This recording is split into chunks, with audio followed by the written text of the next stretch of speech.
दुःख त गर्नै पर्छ यार, पसिना त बगाउनै पर्छ। हातमा ठेला र पैतलाको छाला नउकिन्जेलसम्म मेहनत त गर्नै पर्छ। जिन्दगी जिउँदै गर्दा कठिनाइहरू आउँछन्। समय र परिस्थिति सँगसँगै बाध्यता र आवश्यकताहरू पनि आउँछन्। बेला बेलामा जिन्दगीले रुवाइरहन्छ, दुःख दिइरहन्छ।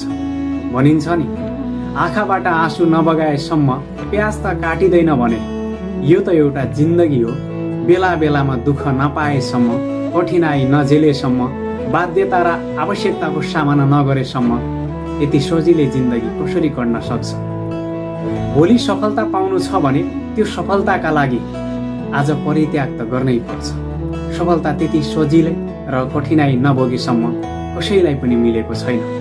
आज पनि इतिहास पल्टाएर हेर्ने हो भने सफल भएका मान्छे अर्थात् सफलता हासिल गरेका मान्छेले कुनै न कुनै बेला खाना नखाएर भोको पेट पनि मेहनत गरेका थिए।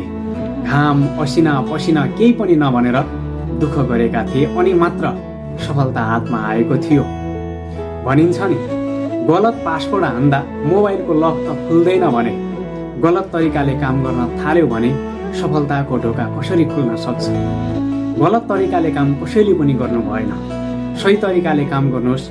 भोलिका दिनमा, इन फ्युचरमा तपाईको सफलता अवश्य पनि तय हुनेछ। गन्तव्य तपाईको हो, तय गर्ने तपाईले हो।